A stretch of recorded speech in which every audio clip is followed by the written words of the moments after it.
Hello friends. आज मैं आपको आर्टिकल 12 ऑफ द कॉन्स्टिट्यूशन के बारे में बताऊंगा। जो आर्टिकल 12 है वो कॉन्स्टिट्यूशन में पार्ट 3 में डिस्कस किया गया है। आपके फंडामेंटल राइट्स के साथ आर्टिकल 12 को पढ़ा जाता है। Fundamental rights are a group of rights which are guaranteed to all the citizens of nations by the constitution of India. आपको जैसा कि पता है कि फंडामेंटल राइट्स जो हैं वो हर एक सिटीजन को मिले हुए हैं under the Indian constitution. They are recognized by law as rights required a high degree of protection from the government। और ये जो आपके फंडामेंटल राइट्स हैं ये गवर्नमेंट के द्वारा प्रोटेक्ट किए जाते हैं। And they can not be violated by the government, और गवर्नमेंट इन फंडामेंटल राइट्स को वायलेट नहीं कर सकती। अगर गवर्नमेंट इन फंडामेंटल राइट्स को वायलेट करते हुए कोई लॉ बना देती है तो वो लॉ अनकॉन्स्टिट्यूशनल डिक्लेयर कर दिया जाता है by the judiciary. The obligations of protecting these rights lies on the government or the state or its authorities। जो ड्यूटी बनती है इन राइट्स को प्रोटेक्ट करने की वो गवर्नमेंट की बनती है या किसी स्टेट की बनती है या फिर स्टेट की अथॉरिटीज की बनती है। Most of the fundamental rights provided to the citizens are claimed by the state and its instrumentalities and not against the private bodies। जो आपके फंडामेंटल राइट्स हैं उनमें से कुछ राइट्स ऐसे हैं जो सिर्फ आप स्टेट के अगेंस्ट ही क्लेम कर सकते हो, किसी प्राइवेट बॉडी के अगेंस्ट क्लेम नहीं कर सकते हो। Article 12 gives an extended significance to the term state. Article 12 के अंदर ही स्टेट को डिफाइन किया गया है कि कौन कौन सी अथॉरिटीज स्टेट के अंदर कवर होती हैं। It is very important to determine what bodies are fall under the definition of state so as to determine on whom the responsibilities has to be placed। इसके मतलब है कि अगर हमें स्टेट के बारे में नहीं पता होगा कि कौन कौन सी अथॉरिटी स्टेट के अंदर फॉल होती हैं, तब तक हम अपने फंडामेंटल राइट्स को एनफोर्स नहीं करवा पाएंगे। हमें ये नहीं पता होगा कि हमारे फंडामेंटल राइट को प्रोटेक्ट करने की ड्यूटी किसकी है। Meaning of state under article 12। Article 12 के अकॉर्डिंग जो स्टेट का मीनिंग है वो है definition in this part unless the context otherwise required state includes. अब इस स्टेट वर्ड के अंदर, स्टेट के अंदर इन्होंने डेफिनेशन नहीं दी है इस आर्टिकल के अंदर। ये सिर्फ ये बता रहा है कि स्टेट के अंदर क्या क्या चीजें इंक्लूड होती हैं। फर्स्ट बोल रहा है कि गवर्नमेंट और पार्लियामेंट जो इंडिया है वो स्टेट के अंदर कवर होती है। सेकंड कहता है कि government of the state and the legislature of each of the states are covered under state and local authorities or local and other authorities. इसके अंदर दो वर्ड हैं, एक तो लोकल और एक अदर। लोकल अथॉरिटीज और अदर अथॉरिटीज क्या होती हैं ये हम आगे डिस्कस करेंगे। With in the territory of India ये बात कर रहा है कि जो ये लोकल अथॉरिटीज और अदर अथॉरिटीज हैं वो with in the territory of India होनी चाहिए। इंडिया की टेरिटरी के अंदर, इंडिया की टेरिटरी के बाहर जो भी अथॉरिटीज हैं वो स्टेट नहीं होंगी। और under the control of the government of India, और जो गवर्नमेंट ऑफ इंडिया के कंट्रोल में है, मींस सेंट्रल गवर्नमेंट के कंट्रोल में है, वो स्टेट कहलाएंगी। अब जो इनके की टर्म्स थे, in other words the purpose of part 3 of the constitution, the state comprises of the following. State में ये सारी चीजें कवर होती हैं। गवर्नमेंट, गवर्नमेंट मींस यहाँ पर सेंट्रल गवर्नमेंट से है। पार्लियामेंट ऑफ इंडिया जो पूरे देश के लिए कानून बनाती है, that is executive and legislature of the union. Union का मींस सेंट्रल गवर्नमेंट। सेकंड बात करता है government and legislature of each state. Government of legislature of each state, state government और स्टेट लेजिस्लेचर की बात करता है जो हर एक स्टेट की अलग अलग होती हैं। उसके बाद थर्ड पॉइंट में बोलता है all local and other authorities with in the territory of India, जो कि कंट्रोल की जाती हैं गवर्नमेंट ऑफ इंडिया के द्वारा। लोकल और अदर अथॉरिटीज जो कि इंडिया की टेरिटरी के अंदर हैं और जो गवर्नमेंट के द्वारा कंट्रोल की जाती हैं, उन्हें भी कवर किया गया है स्टेट के अंदर। जो की टर्म्स हैं जो हम इस आर्टिकल के अंदर डिस्कस करेंगे वो है government, whether it is central government और इट इज स्टेट गवर्नमेंट। हम दोनों को इसके अंदर पढ़ेंगे। सेकंड है पार्लियामेंट और स्टेट लेजिस्लेचर, थर्ड है लोकल अथॉरिटीज और फोर्थ है अदर अथॉरिटीज। इसमें जो मेन क्वेश्चंस पूछे जाते हैं वो इन दोनों पार्ट से पूछे जाते हैं, लोकल अथॉरिटीज और अदर अथॉरिटीज क्या हैं और इससे related case laws. The above mentioned terms are better explained in the following section along with relevant cases. ये टर्म्स अब आगे डिफाइन की जा रही हैं। गवर्नमेंट यूनियन और स्टेट कौन सी होगी, पार्लियामेंट में क्या कौन कौन इंक्लूड होगा और स्टेट लेजिस्लेचर में कौन कौन होगा। जैसे गवर्नमेंट में central government and the state government, और पार्लियामेंट में parliament comprises of president of India. President of India parliament में जैसे कि आपको पता है कि दो बॉडीज होती हैं, एक तो होती है लोकसभा और दूसरी होती है राज्यसभा।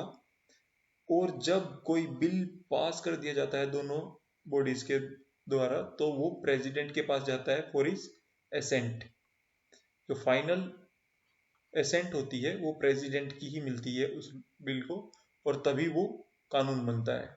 तो पार्लियामेंट के अंदर प्रेसिडेंट ऑफ इंडिया होता है जो हाईएस्ट अथॉरिटी होता है किसी लॉ मेकिंग पावर का। एक लोअर हाउस होता है जिसको हम लोकसभा बोलते हैं, और एक अपर हाउस होता है जिसको हम राज्यसभा बोलते हैं। उसके बाद एग्जीक्यूटिव होती है। एग्जीक्यूटिव में आपने कॉन्स्टिट्यूशन में पढ़ा होगा, president is the head of executive head of the state. Executive head होता है president. It is that organ which implements the law passed by the legislature. ये जो एग्जीक्यूटिव होती है ये one of the organ of the government है।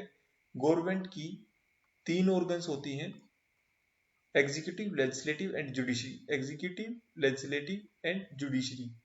Executive जो legislature law बनाती है उसको लागू करने का काम करती है, लेजिस्लेटिव कानून बनाने का काम करती है, और जो जुडिशरी है वो इन कानूनों की सहायता से न्याय करने का काम करती है।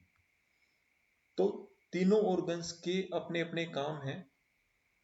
यहाँ पर हम बात कर रहे हैं एग्जीक्यूटिव की। एग्जीक्यूटिव वो बॉडी है जो ये लॉ को इम्प्लीमेंट करने की बात करता है।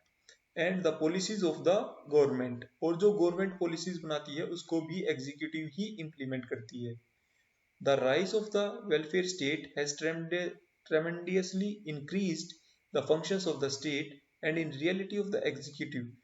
In common usage, people tend to identify the executive with the government.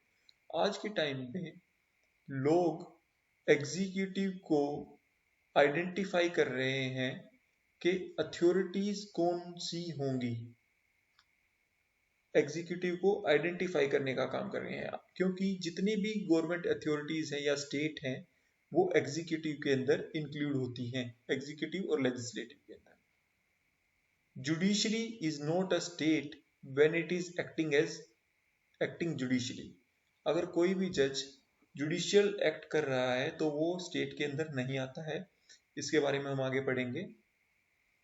The executive includes, जो एग्जीक्यूटिव बॉडी है, एग्जीक्यूटिव बॉडी के अंदर president, governor, cabinet ministers, police, bureaucrats etcetera सारे कवर होते हैं। अब बात करते हैं लेजिस्लेचर की। लेजिस्लेचर भी एक ऑर्गन है गवर्नमेंट का जो कि कानून बनाने का काम करता है। ये एक एजेंसी है जिसकी रिस्पॉन्सिबिलिटी बनती है कि वो लोगों की विल को देखे या स्टेट की विल को देखे और उसकी सहायता से कानून बनाए and vest it with the legal authorities and force. In simple words, the legislature is that organ of the government which formulates law. Legislative वो ऑर्गन है गवर्नमेंट की जो कानून बनाने का काम करती है। ऐसे ही स्टेट लेजिस्लेचर में यहाँ पर पार्लियामेंट और स्टेट लेजिस्लेचर दोनों की बात हो रही थी। लेकिन लोकसभा और राज्यसभा के बारे में ऊपर बताया है, लेकिन स्टेट लेजिस्लेचर में भी दो बॉडीज होती हैं। वो है the legislative body of the state level is the state legislature and it comprise of state legislative assembly. ये पहली बॉडी है जो स्टेट लेजिस्लेटिव असेंबली बोलते हैं जिसको। सेकंड है स्टेट लेजिस्लेटिव काउंसिल, ये सेकंड बॉडी। अब बात करते हैं लोकल अथॉरिटीज की कि लोकल अथॉरिटीज में कौन कौन सी बॉडीज आती हैं। Before understanding what is a local authority? Local authority के समझने से पहले हमें ये समझना पड़ता है कि अथॉरिटी को क्या होती है, अथॉरिटीज कौन सी होती है। According to Webster's dictionary, authority means, authority का मतलब है कि कोई भी पर्सन या कोई बॉडी जो कि जिसको एक अधिकार है, जिसको पावर दी गई है कमांड करने की। When read under Article 12, the word authority means, अगर हम आर्टिकल 12 की इस तरह देखें तो अथॉरिटीज का मीनिंग है the power to make laws, जिसके पास लॉ मेकिंग पावर है। और लॉज क्या है, जो आर्टिकल 13 के अंदर आगे हम पढ़ेंगे कि कोई भी ऑर्डर, रेगुलेशंस, बाय लॉज या नोटिफिकेशंस होती हैं, उनको हम लॉज बोलते हैं। Which have the force of law, it also includes the power to enforce those laws. Local authorities को section 3 sub clause 31 of the general clauses act में भी डिफाइन किया गया है। लोकल अथॉरिटी शेल मीन्स, इसके अंदर लोकल अथॉरिटी का मतलब है कि कोई भी म्यूनिसिपल कमेटी, डिस्ट्रिक्ट बोर्ड या बॉडी ऑफ कमिश्नर या other authorities legally entitled to और entrusted by the government within the control or management of municipal and local funds, कि कोई भी ऐसी बॉडी जो गवर्नमेंट के द्वारा कंट्रोल की जाती है या फिर मैनेज की जाती है म्युनिसिपल या लोकल फंड्स के द्वारा, उसको हम लोकल अथॉरिटीज बोलेंगे। अब लोकल अथॉरिटीज में लोकल गवर्नमेंट और विलेज पंचायत आती हैं। पहले जो विलेज पंचायत थी वो लोकल अथॉरिटीज में इन्वॉल्व नहीं की गई थी, लेकिन जब से Ajit Singh versus state of Punjab का केस आया था तो इस केस के अंदर ये कहा गया कि it was held that with in the meaning of the term local authorities village panchayat is also included, village panchayat को भी लोकल अथॉरिटीज में इंक्लूड कर दिया गया था।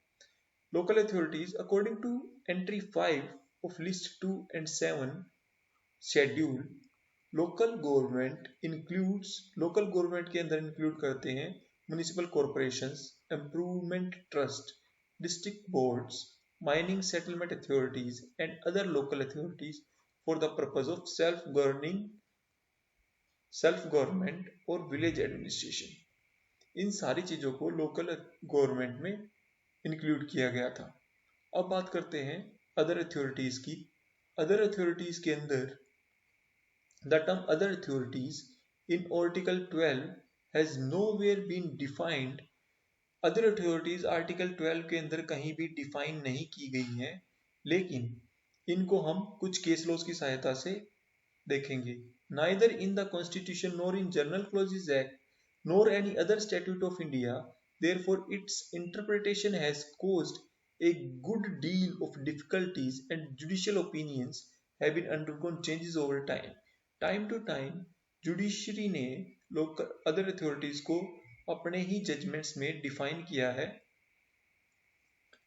The functions of the government can be performed either by the governmental departments or officials or through autonomous bodies which exist outside the departmental structure.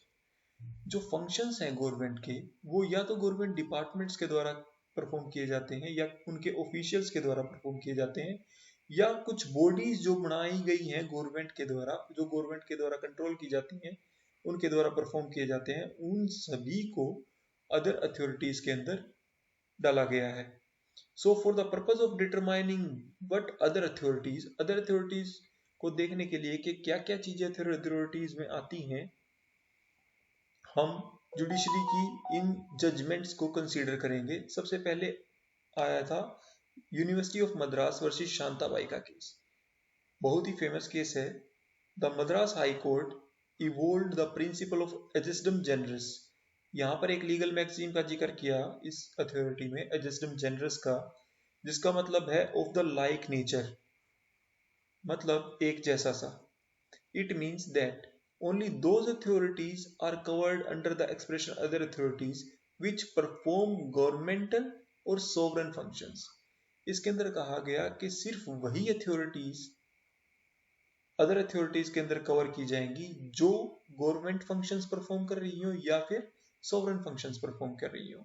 Further it can not include, लेकिन वो ये चीजें include नहीं करेंगे कि किसी एक specific person को नेचुरल हो या जुरिस्टिक हो। फॉर एग्जांपल अनएडेड यूनिवर्सिटीज, अगर गवर्नमेंट कोई भी यूनिवर्सिटी अनएडेड है गवर्नमेंट से, मतलब अनएडेड का मतलब होता है कि गवर्नमेंट से उसको किसी भी तरह की हेल्प नहीं मिल रही है, ना ही फंड्स मिल रहे हैं गवर्नमेंट से, तो उसको अनएडेड यूनिवर्सिटी बोलते हैं। तो अनएडेड यूनिवर्सिटीज को स्टेट के अंदर इंक्लूड नहीं किया गया। सेकंड केस आया था Ujjamma Bai versus state of UP का। इसके अंदर कोर्ट ने अपने ही व्यू को रिजेक्ट कर दिया जो कि उसने university of Madras versus Shantabai के केस में कहा था, और इस रिस्ट्रिक्टिव स्कोप को, जो एग्जिस्टिंग जनरल्स का जो मैक्सिम था, इसके जो रिस्ट्रिक्टिव स्कोप था, इसको गलत ठहरा के could not resorted to the in interpreting other authorities. The bodies named under Article 12 have no common genus. इसने कहा कि adjacent genus का जो मीनिंग है of the same kind यहाँ पर लागू नहीं होता है, क्योंकि गवर्नमेंट डिपार्टमेंट्स में कुछ भी एक जैसा नहीं है। The body named under Article 12 have no common genus running through them. They cannot be placed in one single category on any rational basis. और आप इन सब बॉडीज को एक जैसी जगह पर एस्टेब्लिश नहीं कर सकते। फिर आया Rajasthan electricity board versus Mohan Lal का केस। इसके अंदर ये डिसाइड किया गया कि राजस्थान का जो इलेक्ट्रिसिटी बोर्ड है वो स्टेट के अंदर इंक्लूड होगा या नहीं। The supreme court held that other authorities would include all authorities created by the constitution. इसके अंदर कहा गया कि अदर अथॉरिटीज के अंदर वो सारी अथॉरिटीज इंक्लूड की जाएंगी जो कि कॉन्स्टिट्यूशन के अंदर के द्वारा या फिर किसी लॉ के द्वारा एस्टेब्लिश की गई हैं। Such statutory authorities need not be engaged in performing government or sovereign functions. और ये जो statutory authorities हैं उनको ये जरूरी नहीं है कि वो गवर्नमेंट फंक्शंस ही परफॉर्म कर रही हों। The court emphasized that it is immaterial that the power conferred on the body is of commercial nature or not. और ये भी immaterial है, ये भी जरूरी नहीं है कि जो बॉडी स्टेट के अंदर इंक्लूड होगी वो कॉमर्शियल पर्पस के लिए यूज हो रही है या फिर डोमेस्टिक पर्पस के लिए नेचर की बॉडी है, ये भी देखना जरूरी नहीं है। अब एक क्वेश्चन उठा कि जुडिशरी स्टेट है या नहीं। तो जुडिशरी एक ऑर्गन है गवर्नमेंट की, और आर्टिकल 12 में जुडिशरी का कोई भी जिक्र नहीं किया गया है। लाइक एग्जीक्यूटिव और लेजिस्लेटिव, एग्जीक्यूटिव का भी जिक्र हुआ है, लेजिस्लेचर का भी जिक्र हुआ है, लेकिन जुडिशरी का कोई भी जिक्र नहीं हुआ है। Whether the judiciary come under the definition of state or not depends on the various type of function carried out by the courts. ये डिपेंड करता है कि कोर्ट्स के द्वारा कौन कौन से फंक्शंस परफॉर्म किए जाते हैं, तभी आप इसको स्टेट के अंदर इंक्लूड कर सकते हो, वरना नहीं। इसके अंदर कहा गया in the exercise of non judicial functions, जब कोई जज या court non judicial functions perform कर रही है या फिर कोई एडमिनिस्ट्रेटिव या लेजिस्लेटिव फंक्शंस परफॉर्म कर रही है, तो वो कोर्ट डेफिनेशन के अंदर आएगी स्टेट की डेफिनेशन के अंदर इंक्लूड हो जाएगी, और तब वो कोर्ट स्टेट कहलाएगी। लेकिन जब वो जुडिशियल फंक्शंस परफॉर्म कर रही है तो वो स्टेट नहीं कहलाएगी, इस केस के अंदर वो स्टेट नहीं होगी। अदर अथॉरिटीज के अंदर 3 केसेस और थे, जिसके में से एक मेन केस था RD. Shetty versus international airport authority का। इसके अंदर टेंडर रिलेटेड केस है ये। इसके अंदर सुप्रीम कोर्ट ने कुछ गाइडलाइंस दी थी कि किन किन अथॉरिटीज को आप स्टेट के अंदर इंक्लूड कर सकते हो और किन अथॉरिटीज को नहीं। RD. Shetty applied for the tender. इसके अंदर ये जो आर.डी. शेट्टी पर्सन होता है, इसने एक टेंडर के लिए अप्लाई किया था इंटरनेशनल एयरपोर्ट अथॉरिटी को, लेकिन इस एयरपोर्ट अथॉरिटी ने इसका टेंडर की एप्लीकेशन को एक्सेप्ट करने से मना कर दिया। आर.डी. शेट्टी ने अपने फंडामेंटल राइट का इन्फ्रिंगमेंट होने का केस एयरपोर्ट अथॉरिटी के ऊपर डाल दिया और सुप्रीम कोर्ट ने इस केस के अंदर डिसाइड किया कि क्या airport authority, international airport authority state है या नहीं, और इसका राइट बनता था कि वो राइट और ड्यूटी दोनों बनते हैं कि वो हर एक पर्सन के फंडामेंटल राइट्स को प्रोटेक्ट करेगा। तो इसके अंदर सुप्रीम कोर्ट ने कुछ गाइडलाइंस इश्यू की कि कौन सी अथॉरिटी स्टेट मानी जाएगी और कौन सी अथॉरिटीज नहीं मानी जाएगी। फर्स्ट थी कि ये जो इंटरनेशनल एयरपोर्ट अथॉरिटी है वो एक स्टैट्यूट के द्वारा एस्टेब्लिश की गई है, जो कि एयरपोर्ट अथॉरिटी एक्ट है 1971 का। सेकंड है, जो ये एयरपोर्ट अथॉरिटी है, इंटरनेशनल एयरपोर्ट अथॉरिटी, वो सेंट्रल गवर्नमेंट के द्वारा ही कंट्रोल की जाती है, और जो इंटरनेशनल एयरपोर्ट अथॉरिटी का चेयरमैन है वो भी सेंट्रल गवर्नमेंट के द्वारा ही अपॉइंटेड है, और इसको पैसे भी सेंट्रल गवर्नमेंट ही देती है चलाने के लिए, और जो इसके एम्प्लॉयज हैं उनका ट्रांसफर भी सेंट्रल गवर्नमेंट ही करती है। मतलब कि जो भी काम किए हैं वो गवर्नमेंट ने किए हैं, और गवर्नमेंट का फुल कंट्रोल है इंटरनेशनल एयरपोर्ट अथॉरिटी के ऊपर, तो इसको स्टेट माना जाएगा। और सुप्रीम कोर्ट ने कहा कि जहां जहां ये सारी कंडीशंस फुलफिल होती हैं कि अगर कोई बॉडी किसी स्टैट्यूट के अंदर एस्टेब्लिश्ड हो, या फिर वो गवर्नमेंट के द्वारा कंट्रोल की जा रही हो, या फिर उसका स्टाफ गवर्नमेंट के द्वारा अपॉइंट किया जा रहा हो, या फिर उसको गवर्नमेंट एड मिल रही हो, या फिर वहां के स्टाफ को ट्रांसफर गवर्नमेंट के द्वारा किया जा रहा हो, या कोई और अथॉरिटी जो पहले प्राइवेट थी और अब गवर्नमेंट के हाथों में चली गई है, तो उन सारी अथॉरिटीज को स्टेट के अंदर इंक्लूड किया जाएगा। यही same principles Som Prakash versus union of India के केस में और अजय हासिया वर्सेस खालिद मोजीब के केस में भी लेट डाउन किए गए थे। तो ये था आपका आर्टिकल 12 स्टेट, और ये हमने सारे एक्सपेक्ट्स से कवर कर लिया है। ये एक इम्पोर्टेंट क्वेश्चन है, लॉ के एग्जाम्स में भी जनरली पूछ लिया जाता है, तो आप इसको जरूर तैयार कर लें। अब हम अगली वीडियो में मिलेंगे आपसे नेक्स्ट लेक्चर में। Thank you.